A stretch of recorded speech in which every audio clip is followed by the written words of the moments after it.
A day in the life of a well-dying creator, illuminating hearts like stars. When I open my eyes in the morning, I become a traveler between two worlds.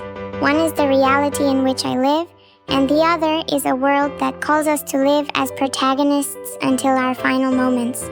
As Hegel said, consciousness awakens only in the face of death, but my daily life is like a small bell announcing that awakening. I start today's journey with a cup of coffee.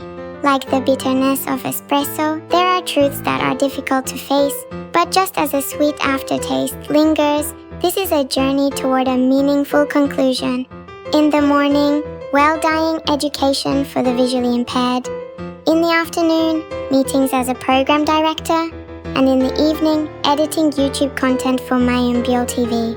Someone jokes when they see my business card. Is there even room for all these titles? Like a circuit breaker activating, I smile and reply, I'm writing various chapters of life. For the epilogue to be beautiful, the main text must be thorough.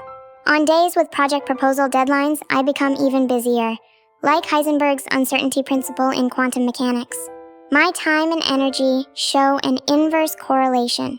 From planning meetings to writing proposals, everything must proceed seamlessly to meet submission deadlines. While writing proposals, I lose track of how late the night grows. On days without external appointments, I seclude myself in my room, managing work calls that ring intermittently. Like Jacques Derrida's concept of différance, I write educational materials explaining how awareness of death is not about delaying life, but paradoxically enriching it. And before I know it, the clock hands move at their own pace. My husband often jokes, if you worked this hard at something else, you'd be a millionaire. But in reality, most of my work involves helping others.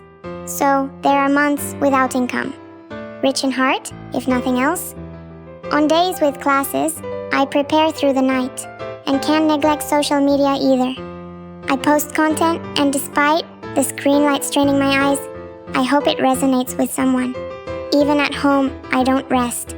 Home is another workspace, and a place where I perform yet another role, that of a housewife. As Seneca said in On the Shortness of Life, how we use our time determines the quality of our lives. Sometimes I wish I could focus solely on tomorrow's work, but when I see the warm scenery of home, I wonder, isn't this happiness? And feel comfort in that thought. Like that special moment of joy in Marcel Proust's In Search of Lost Time when biting into a Madeleine cookie. I design emotional programs for well-dying education, but I don't always use artistic media. Like Kant's concept of the sublime, I teach methods for discovering beauty while facing the overwhelming presence of death. Recently, I've been calling myself a book cinema artist, transforming the death education picture books I've created into videos. They don't yet receive much attention, and the subject matter is somewhat heavy, but I believe they will become meaningful stories for someone. When working on oral autobiographies, Roland Barthes' concept of the death of the author approaches me ironically. The stories I record seem to gain eternal life by being preserved in writing. Listening to the dramatic life stories of nonagenarians, there are moments when the straight line of time feels like a circle. In the end, we are all sentences decorating a page of history. As a well-dying activist, trying various approaches and building a unique career path, I believe sharing my experiences is very valuable. Like Hannah Arendt's concept of action, I believe my activities go beyond mere labor or work to leave meaning in the world. A guide finding meaning at the boundary between life and death. That is the identity I reaffirm every morning when I open my eyes.